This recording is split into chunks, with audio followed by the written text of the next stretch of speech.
Everybody likes a good prison break drama. I mean, that's what Shawshank Redemption is, right? The guy's in prison. He was unjustly convicted of killing his wife.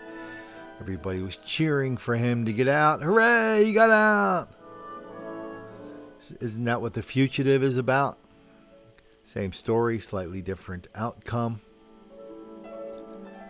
So let's head on down to Miami for the latest prison break story.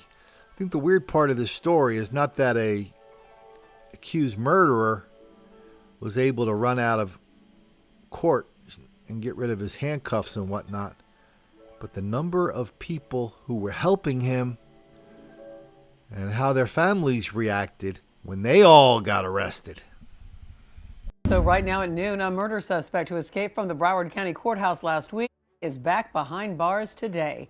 Deontay Rosales was arrested at a Days Inn. This was in West Palm Beach last night after detectives received a tip. He had been on the run, though, for 6 days. Now Rosales is back in jail. Our cameras were there when he arrived overnight in Fort Lauderdale. Meanwhile, 7 people have been arrested in connection with helping him escape. And we have team coverage this midday. Local 10 News reporter Ben Kennedy is live in Fort Lauderdale, where Rosales is expected to appear in court this afternoon. Constance, Deontay Rosales will face a judge at 1:30 this afternoon. We did see him a couple hours ago live here on Local 10 walk into the Broward County Jail in cuffs, escorted by several deputies. He has been on the run for 5 days and is now locked up. A murder suspect who escaped from the Broward County Courthouse is back behind bars after deputies caught 21-year-old Deontay Rosales hiding out at a Days Inn in West Palm Beach. It's there the sheriff says SWAT was called in just before 11 Wednesday night to make the arrest. He's back in custody, and Broward County in South Florida is a safer place. Rosales is charged with first-degree murder and was in court for a hearing regarding his death penalty status on the day of his escape. Surveillance video caught him run out of an unlocked door at the Broward County Courthouse after he broke out of his handcuffs and shed his jail attire. You understand? Yes. 7 people have now been arrested for aiding in his escape, including 18-year-old Paige Jackson, who faced a judge. Her mom almost collapsed when the state suggested a high bond. $150,000 to $200,000 and pretrial. All right, let's have her sit down. Go ahead, have a seat. Jackson later received a $50,000 bond with house arrest. 31-year-old Francie Messidou was called after, arrested for giving Rosales a wig, color-changing contacts, and clothes. She was already on probation and will be held with no bond. Rosales' girlfriend, LaQuay Stern, and Winston Russell, the alleged getaway driver, are also being held with no bond. Twins Cratron Barnes and Trayvon Barnes are behind bars in juvenile detention.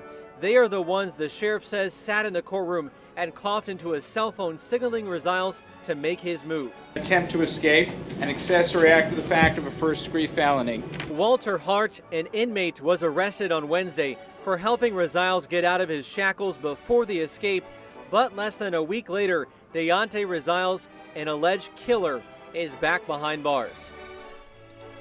Part of the mythology of black people in prison today is that there's an enormous amount of black people in there for no reason whatsoever other than, well, they smoked a little weed, maybe they shoplifted a pack of cigarettes or something like that, when in fact, in order to end up in prison, you have to do some really bad things, and you have to do them quite often, and you pretty much have to do them in front of a camera or about 26 people who don't mind testifying.